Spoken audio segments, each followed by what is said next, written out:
Hello, everyone, and thank you for joining us today. I'm Marissa Bagg, joined with my sister Julia Bagg, Moms with a Mic, here tackling a very important subject that we want to speak with you about. It's about how to talk to your kids, our children, about racism. And it's really a question that a lot of parents have been grappling with, especially since the death of George Floyd in Minneapolis back on May 25th. His death, as many of us know, was at the hands of a white police officer, and his death sparked protests and demonstrations all over the country in the months since then. And really, people are calling for change. And so we have two panelists to help us with some expert advice on how to start the conversation with your family. I want to go ahead and invite them with us here to the live chat this morning. They are Dr. Sheila Fleming Hunter, who holds a PhD in African and African American history. She's taught at several universities, including Bethune-Cookman University in Daytona Beach. She's also president and founder of the Black Rose Foundation for Children that works to empower children through services and advocacy. So thank you so much, Dr. Fleming Hunter, for being with us this morning. Thank you. Thank you. Also want to bring on Dr. Matthew Derues. He holds a PhD in curriculum instruction and teacher education. He's currently assistant professor of digital literacies for multilingual students at the University of Miami, and his research focuses on issues of race in culture and education. So, Professor Derues, thanks for joining us this morning. Thank you for having me. Okay. All right, great. So we know lots of questions. Seems like such a daunting task, right? But I think the first thing we want to know, and maybe Dr. Fleming Hunter, you can address this, is where do we begin when it comes to talking to your children about race, about racism? Where do you start? Well, thanks again for inviting me. Moms with the Mic. I am so excited about this relationship. I think parents should begin with themselves. Children, as you know, we are, as parents, they're role models. We are the examples. They look to us, and God has given them to us for a reason, and that is to guide them through life. So, but first we have to deal with ourselves and decide for ourselves, how do we define race? And what is race? And what is, and then as a result, is there racism? Which means for us and for most people, that is not only about discriminating and being prejudiced against people because of their complexion or what is defined as race, but it also includes that there's power behind those thoughts there with the actions that people bring to where they are, to whatever the situation with their children. And so children will be able to see and hear that whatever your thoughts are. So you have to do the work for yourself first, and then of course move to with the children. And it could be a family project, so to speak. One of my favorite writers on this subject of race is Ibram Kendi, and he has a book called Baby, Anti-Racist Baby. And his whole idea is what Americans need to do is do the work to admit that there is racism. And then, of course, understanding that it's not about people, it's about policies, it's about practices in our country, and not to individualize it as well. And so all of this work has to be done and understood by parents first. And then, of course, when you move from yourself to your children, then that's when you can start taking kind of like baby steps, depending on how your children are. But I think when you decide that you are not a racist or you are anti-racist, which means you are ready to stand up and address whatever behaviors and actions you see around you, and your children have already seen that. If they are older than 1, 2 years old, they've already seen that because you have done the work to make sure that whatever you say and do, your children will see that as well. And I know one of the things that you have pointed out is you want to expose your kids to people who are different from them, who look different from them from a very early age. Tell me why that's so important. Oh, yes, it's very important. Now, one of the ideas is you want to talk to your children about their circle of friends, who their circle of friends are, and for them to see and that hopefully for you to encourage them to have a circle of friends that's diverse, because what you will begin to teach your children is that that you like this diverse world, especially America that we live in, and that you have already chosen friends and affiliates who are of a diverse background, and encourage them to do that by having them to look first at, who they associate themselves with, because they're going to be looking at already where mommy, you don't have any black friends, but I like, Keisha, and is it okay for me? Because certainly by the time they're in kindergarten, as Matthew will tell you, they already understand and know not only the differences in color, because we've taught them color, but they have responded to your responses to those various people in day-to-day lives. Thank you, Dr. Fleming Hunter.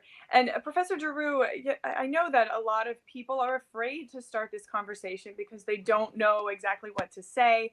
They don't want to say the wrong thing, and I know that you've talked about keeping this from being a taboo subject, normalizing it.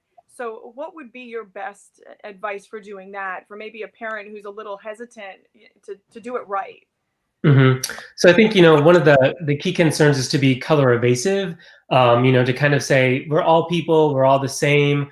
But I think, in fact, it's important to recognize racial distinctions and differences. And I think one of the tensions that we see in the U.S. context is that from our founding, there have been racial tensions across our country, but that whiteness is seen as a norm. And sometimes we even disavow the fact that whiteness is a race. And so I think it's really important that we realize, even if these conversations are uncomfortable, it's really important that we engage in them.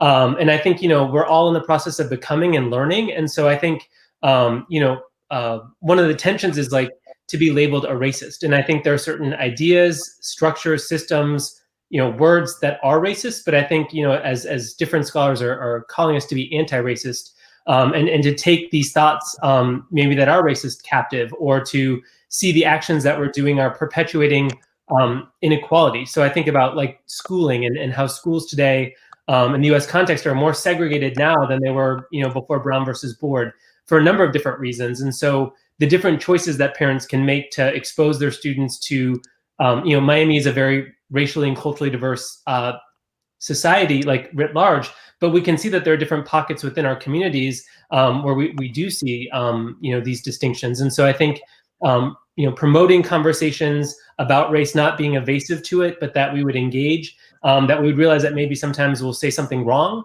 but that we need to be comfortable of asking for, I was wrong in this. Can you forgive me for this statement that I made that maybe was, I didn't understand it to be racist. In fact, it is. But I think we just have to realize that if we avoid it, it's not going to change things. It's not going to help things to go away. We have to confront it directly. And I think part of that confronting is the recognition that there are inequities, that they do manifest themselves in different ways across our country and our communities.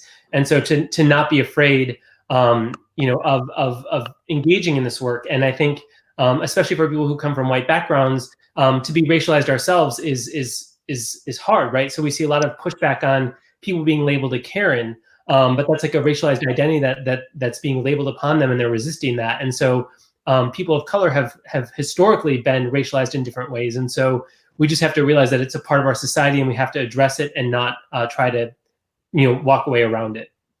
I agree. If I can just add to that, I agree. And thanks for bringing the historic point in, Matthew, about our historic. This is not something new, but you made 2 or 3 major points. One is denial. We have to, as Matthew's just said, not be ready and understand that we have to have this conversation. We have to have it. Sometimes Black people, white people, whoever, they're like, oh, here we go again. Yes, because we still see those things manifested in our society every day. So denial is really the heartbeat, as Kendi says, of racism. We cannot be in denial, so we have to. And then the idea also of confessing, like, okay, I made a mistake. I shouldn't have said that. Be ready and not defensive, because the bottom line is that it is the policies and inequities that we see, not the people. We don't want to focus this discussion on people. It should be focused on what the reality is for the people who are different and what they are. And then finally, the whole idea of being racialized in our society, and children, especially white children, it's normal. You don't have to have the kinds of conversations that, for example, black kids and their parents have to have early on. Kids, they see white kids, they see the differences, they may talk about them. But parents, black parents, have to start very early to build them up, because we know basically that children have to be understand from a very early age, differences are okay. We should celebrate them. They sound different, they look different, but it's beautiful. Don't you think that this diverse world with all humanity, everybody shouldn't be alike? Those kinds of things. And you know what? One thing that you mentioned, Professor Giroux, which and thank you so much, Dr. Fleming Hunter, for following up on that. I actually, before I ask my question, I do want to mention something that's impacted me that you both have mentioned, which is this sense of being willing to accept responsibility and ask for forgiveness. When you mess up, and you both make the point that, we're so quick to be defensive about ourselves. And of course, nobody wants to be labeled a racist, but if we say something that's insensitive, or, I think there's a lot to do with just examining ourselves and our behaviors, right? And asking, okay, so let me learn, and how can I get better, right? About understanding these differences and being more sensitive. Professor Giroux, there was a term you mentioned that I was hoping you could explain a little bit more. You said color evasive. Can you talk a little bit more about what you mean by that? Sure. So I think one of the tensions that we've seen are things, especially in the wake of, the Obama administration, was this idea that we live in a post-racial society, that, people say things like, it doesn't matter if you're yellow, green, purple. We don't have purple people. We don't have green people unless maybe they're sick. But I think, this idea of it's really important to not try and avoid racial difference. And so I think the term color evasiveness, some people have used the term color blind, but I think that reinforces like an ableist mentality in terms of like vision. And so this idea of we're trying to avoid evasiveness, talking about the distinctions that we do see in race. And I think it's really important to realize that, these discrepancies and how we present ourselves within the society do matter. So like, for example, let's say there's a Black professional who's getting ready to travel in first class. And the person in line next to them is like, you need to wait. Coach is over there, with the assumption that because they're Black and a professional, they don't belong in the first class line. We see instances of this across our society, and people of color would identify the ways that they're marginalized within society based on how they present on their skin type. People make automatic assumptions about where they belong or where they don't belong, based on these hierarchies that I think we've been socialized into. And so I think we need to realize that the actions and behaviors that we have reflect our ideology, like our beliefs about race within a society. And so the term color evasiveness is the fact that we're trying to avoid that, rather than trying to run into, like, in an appropriate way, a conversation around racism, or around the way that phenotype, the color of our skin, how we present in society, labels us and put us in spaces and places of belonging or not belonging. And so that's the real tension that we have, is most people want to avoid talking about race, but we need to, in fact, engage these conversations. And Dr. Fleming Hunter, is there anything that the professor just mentioned that you want to touch on? Well, I think he mentioned the whole idea of being engaging in it, and the whole idea of colorblind. And that is, the most popular evidence of denial, because it not only denies the person's identity, because we all have identity, but it also denies the reality of the differences of humankind. And so you can't, and I think colorblind denies not only color, but it denies the whole culture. You know, Mm. color is the thing that we see, but with that comes who I am and how I've been acculturated. And Matthew mentioned that earlier. We have been racialized, we have been socialized in that. So the idea of colorblind, we just need to, I wish we could take it out the dictionary, but it's here. And I think that is one key point that we should leave people with, that when you hear the word colorblind, especially when others who are different from you in the room, they may not say anything out of respect and tolerance, but that could be, you know, an issue for others. Thank So you. when and you make the point, Dr. Fleming Hunter, of speaking up, you know, I think lots of times we can, you know, hear somebody maybe say something that we know is, you know, is incorrect, is not right, and we might be fearful of speaking up. I've been there. Right. For sure. You know, what would you say to that? Well, I think first we have to make sure that we're okay, you know, that people see us. Because when you began to, there's something in the scripture says, when you point out the, you know, the log, the splinter in my eye, there's a log in yours. So I think we always have to check ourselves inwardly about things before we even speak up. I have this practice that when my friends do or say things that are inappropriate, especially about others in the room, I have this thing where I will say to them, be nice. And that's it.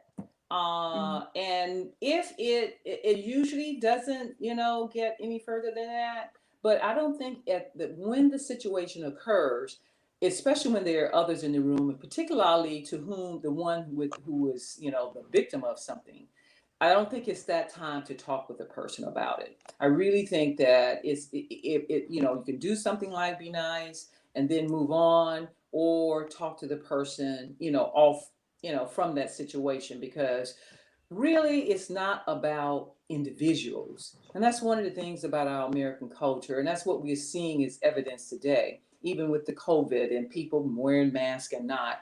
We are a country built on individualism. And because of that, we have been empowered and socialized to say, well, if I don't want to do that, I don't have to do that. Well, that also is the case with, you know, when we begin to talk about race. But the difference is, well, there's a difference in COVID too, but the difference is this whole racism piece is not about you as an individual. It's about our whole country. It's about our society. It's about our community. And then we get beyond that individual part as well. Well, and trying to focus again on the child aspect, because I think about all these things that you're talking about, like denial, right? We want to head that off before somebody grows up into that, right? I mean, Right. Julie and I both have young children. I think of it all the time. How do I teach my 2.5-year-old about this starting now, so that she doesn't, you know, grow up with these preconceived notions that maybe Julia and I have been taught to see, even though I think our parents tried hard to be inclusive. And one of the things that I did is, as soon as all of the demonstrations and protests started, was think, what do I need to do different in my household? Do I have enough books that I'm, you know, reading to my child that show, you know, a multicultural society that we live in? And we do have, you know, I Am Rosa Parks and I Am MLK, and I don't know if you're familiar with those books. And there are issues about those stories that are tough to talk to the kids about. And my daughter's like, why isn't she on the bus? Or why are they throwing trash at Rosa Parks? You know, and I'm learning things about her story too. And it's hard to broach that. What do I say to a 2.5-year-old to try to explain such a dynamic, complex issue? You know, and sometimes I think, okay, I'm going to tackle that more when she's older, but is there something that I can say to her now when talking about those, you know, really important stories like Rosa Parks and how she was treated as a child? Either one of you want to touch on that? I can answer. So I think one of the things that is nice is, again, this notion of recognition. So there have been an increasing amount of books that target, you know, diversity and inclusion. But even today, you know, there's different lists that you can find online and infographics there are more children's stories about animals and inanimate objects than there are about indigenous people in our country, about Latinx identifying individuals. And so although there's a push towards greater representation within a capitalist society, unless there's increasing need, unless people are called out, they're not going to get these types of texts because whiteness is still seen as the norm within this society. And I think until we move away from whiteness as norm, we will have less representation. Even, and you think about Oscars So White, you think about Emmy nominations, you think about even the DNC convention has had some critique because the Castros, like Julian Castro, isn't invited to speak. And so I think we're continuing to grapple with representation. And I think, even though there's been positive movement, we still have so much further to go in terms of can young people see themselves in cartoon shows, on television shows, in the books that they read, and the music that they listen to. And I think we're making inroads, but I think there's still so much work to be done. And I think it's really important to focus on the civil rights era and Rosa Parks and MLK. But the quest for civil rights continues to this day. We see voter disenfranchisement. We see currently that the post office is removing sorting machines, maybe to disenfranchise mail-in votes. But this project of looking towards equity and justice towards all Americans is one that we're still grappling with in many ways today. And I think one of the tensions that we see politically right now is that there's been emboldenment of racism in the last 4 years, where before it was quiet, and now the quiet parts are readily said out loud. And so I think we should be careful of an ahistorical view about the civil rights movement and realize that this fight for equity and justice is still ongoing. And I think representation does matter. And I think many people that are looking for a more inclusive society are happy with Kamala Harris and just her nomination, what that can mean for representation, about who can hold office. And so I think, we see these tensions playing out across our society, and there are people that are very excited about this, and then there's some people that are more hesitant about this. But these tensions, that we're facing are ongoing and continuous. I would add to and to reiterate what Matthew is saying is that historically racism has been in this country. All right, 1619. Although we know you were in Florida and we were there before then, but as America's 1619 story, and it was there in the beginning. So we are more than 400 years now with that. So racism and dealing with racism is a marathon, not a sprint. And because it has manifested itself for so long, and Matthew reiterates that it's going to take time, but the reality is we must do it. This, if nothing else, for more than 400 years, we are at the same place. Racism still exists. It may have different ways of showing its head, but it still exists. So we have to, in this conversation, admit that it's going to take time. And this is the answer, Marissa, to your, with your kid. We are a country, but then we're also human beings. And so when we talk to 2.5-year-olds, we have to admit that we are imperfect. And our children have to learn that we are going to make mistakes. And what I would say, and I say to my grandchildren, America started with a big mistake. And those in our country continue to make the mistake over and over again. And it is our responsibility now to address it in the way we are doing, such that with what Matthew said earlier about people being emboldened to be racist, I think it's a double-edged sword. It has made us have these conversations, right? I mean, those actions have called those out, and it's so important for our children to see this. When it happens, like what, this emboldened people come out with their visceral and say things, and your children and you are present, it's your responsibility to have that conversation with your kid, right? And not about him. It won't be about, I said him, I'm saying that person who did this. it will not be about that person. It will be about the actions and the consequences of his actions.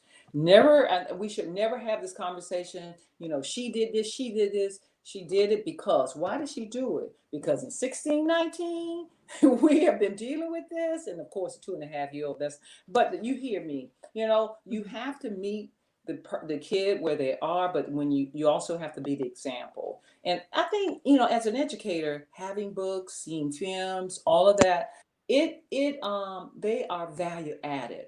But I think real life experiences. You were in Florida, I'm in Atlanta. We have, we aren't somewhere where we can't see diversity when we walk out our door. So it's incumbent upon us as parents and as leaders to ensure that our children, have some relationships. I know with my daughters, my grandson goes to a school about 50% Black and white.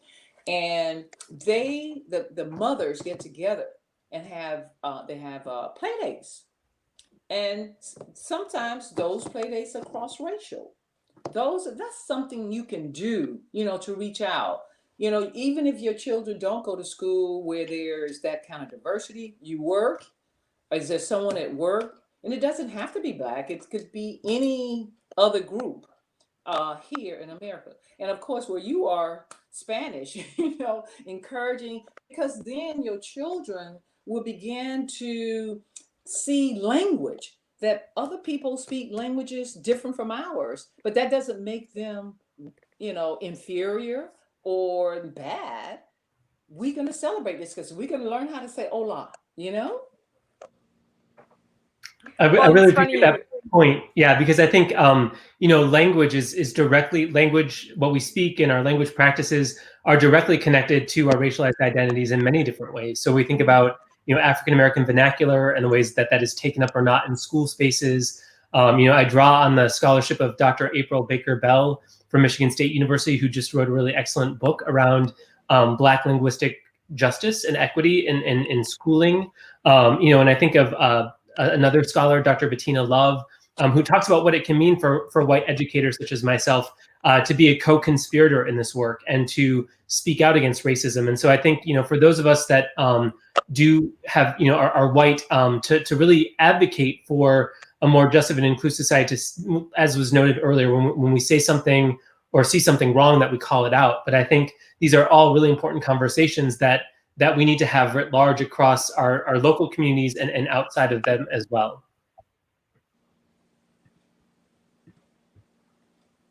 Thank you, Professor. And Dr. Sheila Fleming Hunter, you were, talking about meeting a child where they are. So I imagine the conversation would be different with my 2.5-year-old than maybe you would have with your grandson or a teenager.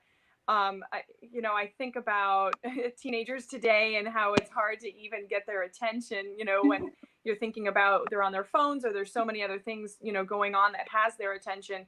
What do you do when you're talking to somebody who's almost an adult and, is already kind of being influenced, through their schooling or who they're hanging out with? What would you say, is the difference between talking to a child who's maybe under 10, like my children are, my sister's a child is, and then talking to a teenager about racism?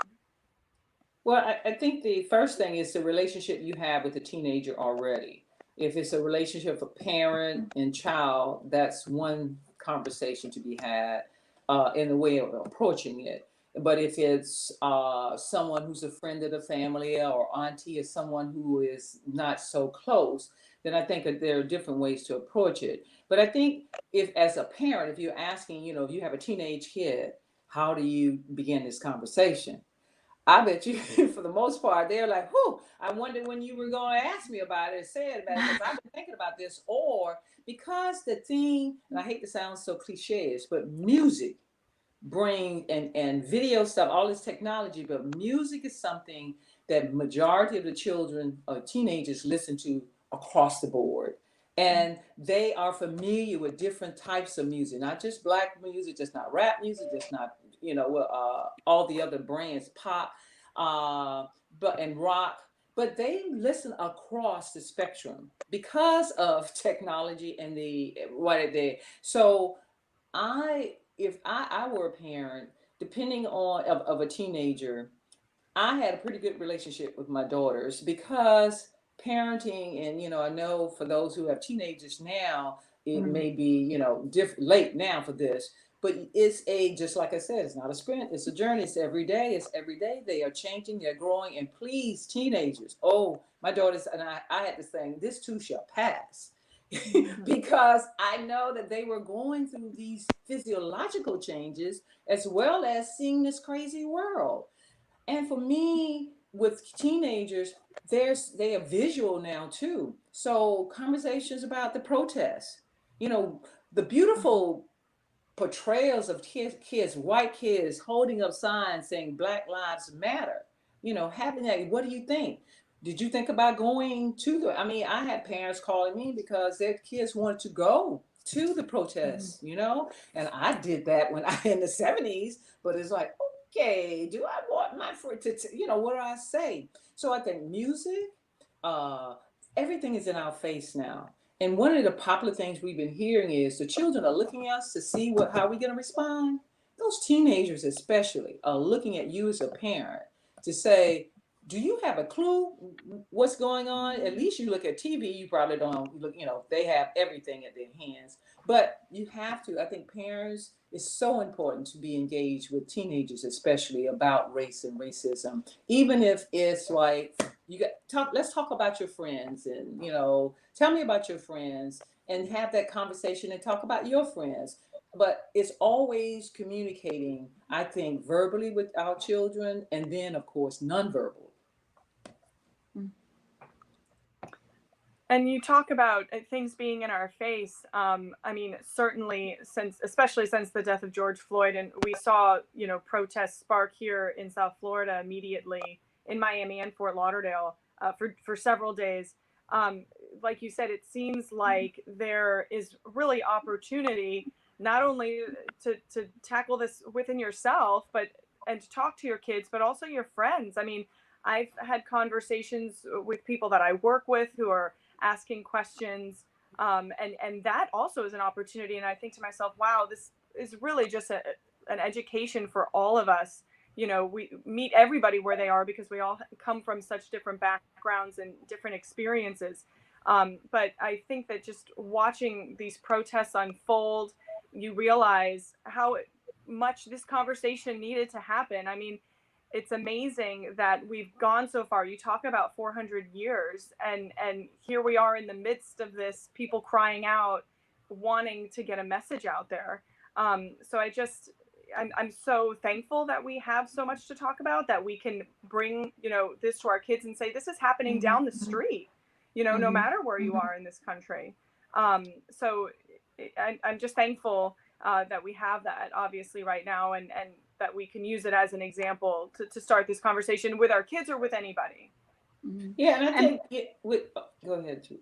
No, go ahead, Dr. Yeah. I'm just thinking about how historically there has been this whitening process of our children, and it's not only related to white children, but this whole idea of raising up children. And one of the scholar, again, Kendi, says children, racists are, what does he say?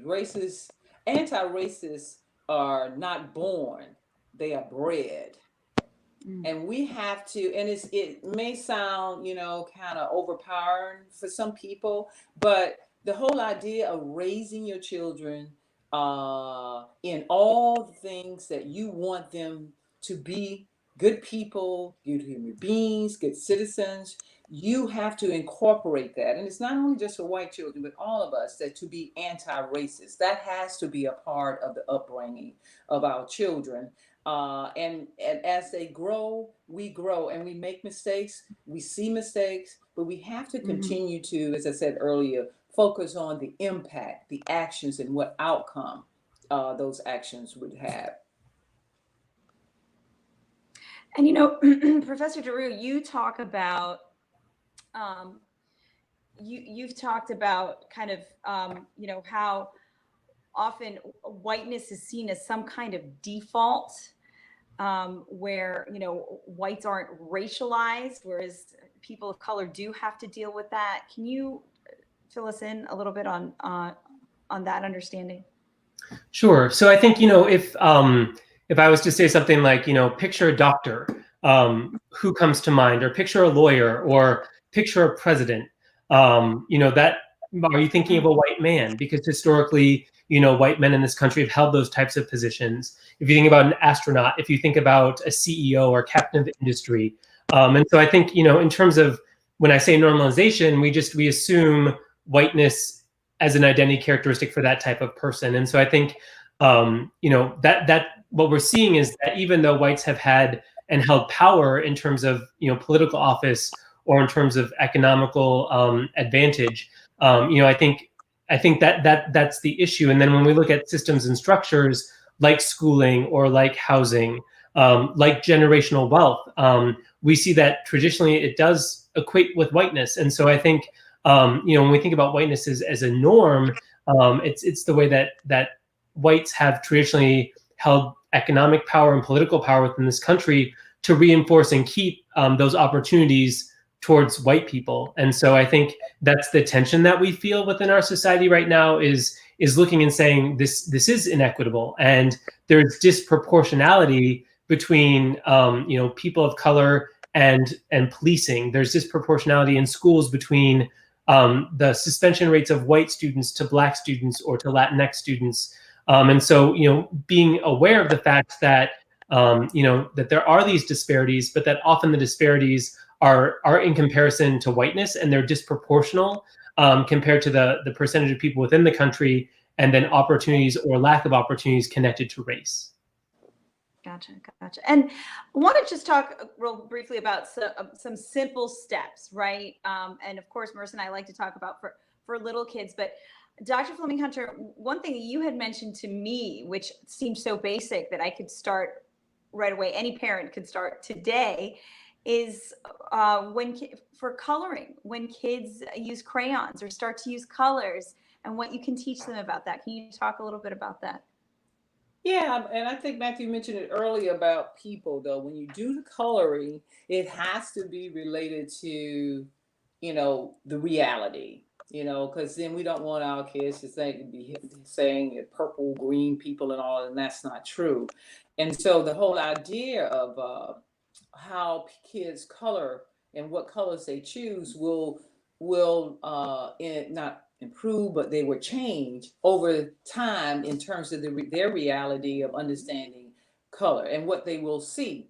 And so when they begin to color like you see here, they're coloring, and it's not people anyway, but the whole idea of actually coloring people, and the question and it's always funny, like, well, if if this child is white, this person is white, what do you color? I mean, how do you color them? And it's always interesting what color will come. But the whole idea, and Matthew may be able to talk more about this, is children are beginning not only to learn colors in terms of relationship to everything and all the beauty in the world, but they also relating it to, because we say color, to the difference in our skin tones as people. So we've talked about a few, different tools that we've used.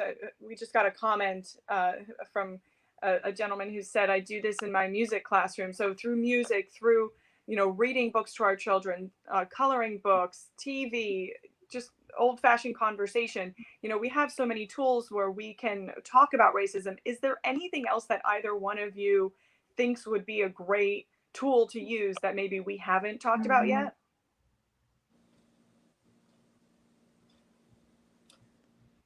Matthew? Well, thank you, Dr. Fleming Hunter. I think nothing like immediately springs to mind, but I think one of the things that we can do is just take an inventory of, what are our viewing practices? What are our reading practices? Like, what are the things that we do within our home that reinforce a perspective of a diverse, multicultural, pluralistic society? Or what are ways that we, are reinforcing either like dominant ideas and beliefs or narratives? And so, I think are we exposing our kids to different opportunities. So like even within the society, I think museums are a wonderful space to learn about history. And so if you go to an art museum or history museum or a science museum, talking to your kids about, who's present in these spaces, who's not in these spaces, who's being erased from these spaces. If you go to the library, like what books are being featured and what books are being, tucked away in a shelf that's just labeled multicultural.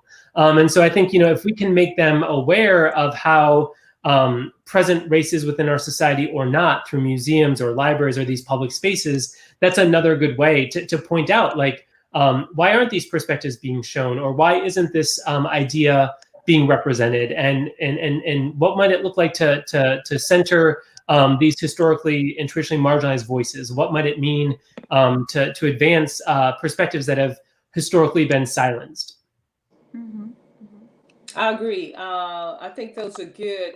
I always go back to beginning with you and your own experiences, and beginning with the kid and where they are and the things they like to do and enjoy, and using those as teaching, whatever it is. And the older they get, the more you can be very intentional about having discussions and all. But I think it's so important in the early stages of kids' life to see the diversity, to appreciate it, and to every time celebrate it. And to be able to be always ready to help children think about what they see and experience from a race and different perspective. I think, and that's all, and that's a lot of stuff. But and also, again, it takes time for all of that to happen. And you can't be an anti-racist when you decide, and it's okay to say, oh, you know what, I'm a racist, but now I want to be an anti-racist. And that process for you, and to include in your thoughts how you are changing, how that will include your children or impact your children. So it's a more cerebral thing, I'm thinking here, intellectual, going through your own world. And, because as parents, you all are young moms, but it doesn't get any better. You're going to always think, what about my kid? I want to do this, I want to do this. And it's the same thing for them being the best human beings they can be. When they get older, you can always take them, when you pass a community and you see it's depressed, depending on the age, depending on, your relationship. But I think kids really appreciate when you ask them, like 7, 8, 9, what do you think about that? What did you see? Just engage them, because they like attention. And it's important for you to always do that so you can communicate. It's about communicating for you, but also for them. It's helping them to see their world and for you to hear what they see. And I think I would just add to, I think it's important that it's holistic and integrated rather than tokenistic or layered on or one-off type thing. I think, what does it mean to sustain this with our kids, to have ongoing conversations so that it's not just when there's a flare-up because of police brutality, but to realize, like, as Dr. Fleming Hunter had said, this is integrated and it's something we must continue to contend with. It's not going away. It's not a one and done. It really has to be meaningfully done. So we're not just celebrating, like, in terms of like, oh, it's, a festival and we'll just a one-off celebration, but it's this continually ongoing grappling and recognition of the tensions that we have historically faced and will continue to face as we move forward towards racial, equity and justice. And Professor Drew, you mentioned museums, and Dr. Fleming Hunter, you actually pointed me to an excellent resource, which I want to share with our viewers and share the link for the National Museum of African American History and Culture. This link, and we'll post it, of course, afterward as well, will send you straight to some excellent resources, videos that talk about implicit bias from the Smithsonian Museum, and just ways that you can engage children talking about race. And it's not only for parents, it's for educators, it's for just average adults, for everybody. So thank you so much for sharing that with me, because it's very enlightening and it is a treasure trove, especially since the museum is closed right now and you can't visit it. But you can visit it virtually, and you can find out more by going to that link. My final question for both of you. in the recent months since the death of George Floyd and so many other Black Americans and what we've seen in our country, what we've seen right up to today, are you more concerned or are you more hopeful? Tell me that. And you're smiling, so starting with you, Dr. Fleming Hunter, go ahead. Well, I think all things work together for good. And one of the most outstanding points, I think, for again the scholar Kendi, when he talks about baby anti-racist, is to believe that we can become a just society, and we have to have some people in our country to have that passion, to believe that we can we can become who we say we are. So with that, then as I look at what's happening now, I am pleased. I'm taking aback because I did things. I wanted to go out and participate in the protest because I did it in the 70s. And it was empowering. It made me who I am today. So I think what is happening out in our country is not only divinely ordained, but it is something that had to happen. And this time, it's just like what do you call it? A perfect storm with COVID. The murders of innocent Black people, men and women, and then the protests. I think these all are things not to, and then of course our leadership in our country. All these things together have come together to say to us that we must believe and move forward with talking about our inequities, not people, but the policies and the practices that keep us from being a beloved community, a just community. And Professor Drew, your take on that? Yeah, I mean, I think by nature I'm a pessimist, but I really want to be optimistic. And I think, it is a struggle. It's a site of tension. I do think social media and, phones that have a camera on them have really democratized and made visible what has happened maybe in darkness before or in private. I mean, in the past, horrifically, there were public lynchings, but I think what we're seeing now is just a raised awareness. And so I think with tools and technology and with greater awareness, I think, the Me Too movement, the Black Lives Matter movement, some of the ways that marginalization towards those in our society who are often oppressed is being made manifest, made visible. And I think that gives me hope. But I think if we don't continue to engage, if we don't take up civic action and civic responsibility, however that we may do that through writing letters or attending a protest or through changing our practices, where we spend our money, what companies we boycott, all of those things I think collectively will bring a shift. But this shift isn't going to happen on its own. The shift is only going to happen for more and more people who are actively engaged in the resistance work and seeking to fight against injustices, racial and otherwise. I would add too, because we're talking with moms with the mic, that we should always remember that we are our children's model and that we have to be very intentional, just as we are intentional about making sure that they are the best kid, the best child, the smartest ones who get A's and B's. We have to be very intentional about being anti-racist ourselves and providing anti-racist opportunities for our children to experience.